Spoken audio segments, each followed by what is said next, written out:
नाज़िर सिंध हुकूमत तरफ़ां ज़िले कंबर शहदतकोट जे जाबलू पट्टी में ॾाढियाड़ी जबल ते ठहियल कुते जी क़बर खे 20 जनवरी ते क़ौमी विरसो करार ॾींदे लेटर जारी कयो वियो हुयो। जंहिं बैदि क़ौमी विरसो करार ॾिनल कुते जी क़बर मथां बलोचिस्तान हुकूमत पंहिंजो इलाइक़ो ॼाणाईंदे उन मथां लेवीज़ चेक पोस्ट क़ाइमु करे छॾी। इन हवाले सां वधीक तफ़सील हासिल कयूं था ख़ालिद हुसैन चांडियो खां। जी ख़ालिद हुसैन चांडियो। ख़बर मूजिबि सिंध हुकूमत तरफ़ां ज़िले कंबर शहदादकोट जे जाबूली वारी पट्टीअ में ॾाढ़ी जबल ते ठहियल कुते जी क़बर खे 20 जनवरी ते क़ौमी वरसो करार ॾेई लेटर जारी कयो वियो हो। ऐं बाद क़ौमी वरसो करार ॾिनल कुते जी क़बर मथां बलोचिस्तान हुकूमत पंहिंजो इलाइक़ो ॼाणाईंदे लेवीज़ चेक पोस्ट क़ाइमु करे छॾी आहे।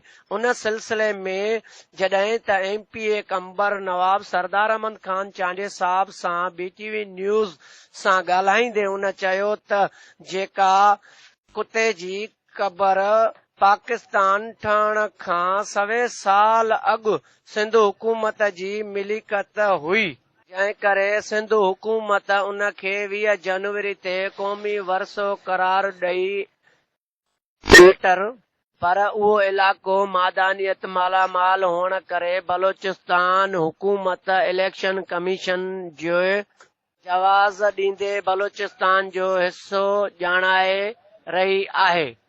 अंग्रेज़नि जे दौर खां कंबर जे रेवेन्यू खाते जे रिकॉर्ड में मौजूद आहे, जेका सिंध जी मिलिकत आहे ऐं रहंदी वधीक सिंध हुकूमत बलोचिस्तान हुकूमत सां ॻाल्हि ॿोल करे मसइले खे हल कंदी।